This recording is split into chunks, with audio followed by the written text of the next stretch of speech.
Leak হওয়ার পরে মনে করেন পাকাটা আর একটু ভাঙতে গেছে সারানির লেগা মানে ট্যাপ পেঁচাইব এই জন্য ফাঁক করতে গেছে আর আগুন জ্বলে উঠছে।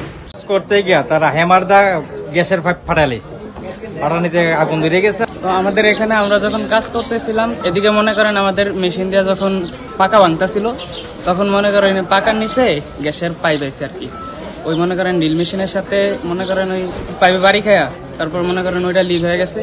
তো ওইটা লিক হওয়ার পরে মনে করেন পাকাটা আর একটু ভাঙতে গেছে সারানির লেগা মানে ট্যাপ পেঁচাইব এই জন্য ফাঁক করতে গেছে আর আগুন জ্বলে উঠছে।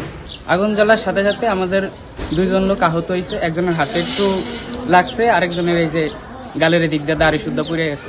করতে গিয়া তারা হ্যামার দা গ্যাসের পাইপ ফাটাই লাইছে, ফাটানিতে আগুন ধরে গেছে। আগুন ধরার কারণে এটা বালু দিয়ে আমি লাইতেছে না, এই বালু ফালাইছে পানি দিয়েছে নিয়ে পাইতেছে না। পরে গ্যাসের কোম্পানি লোক কাজ লাইন অফ কইরা পরে এটা বন্ধ করছে, ফায়ার সার্ভিস আইছে। এক্সট্রিম মশার কয়েল প্ল্যান্ট ফাইবার দিয়ে তৈরি, তাই সহজে ভাঙে না, সুগন্ধিযুক্ত ও নিরবিচ্ছিন্নভাবে জ্বলে। ডেঙ্গু, চিকুনগুনিয়া বাহি সহ যে কোনো মশার বিরুদ্ধে দেয় এক্সট্রিম সুরক্ষা।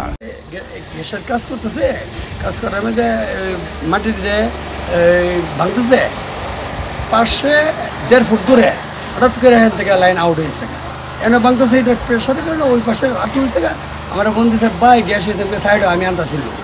আমি গ্যাসের অফিস থেকে লোক আনছি, তাৎক্ষণিকভাবে সবে কাজ করে সুন্দর করে বোঝাই দিয়েছি, কোনো সমস্যা হয়েছে না। কোনো সমস্যা হয়েছে না, মাথার থেকে এলবোটা লুজ হয়ে উঠলে গেছে, জঙ্গল পড়ছে।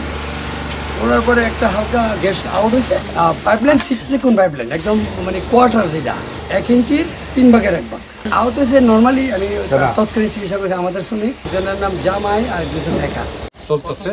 10টার দিকে আমরা খবর পেলাম যে এখানে লিকেজ হচ্ছে, আগুন ধরছে। সাথে সাথে আমার টিম পাঠাইলাম, টিম পাঠানোর পরে আগুন দেখার পরে ফায়ার সার্ভিসকে খবর দেওয়া হয়েছে। ফায়ার সার্ভিস আসার পরে আগুন নিয়ন্ত্রণ আনতে পারেনি, তখন আমরা আসলাম, আমিও আসলাম। আসার পরে যখন আগুন নিয়ন্ত্রণ আনতে পারতেছি না, তখন আমরা ডিআরএস থেকে গ্যাস বন্ধ করে ফেলছি।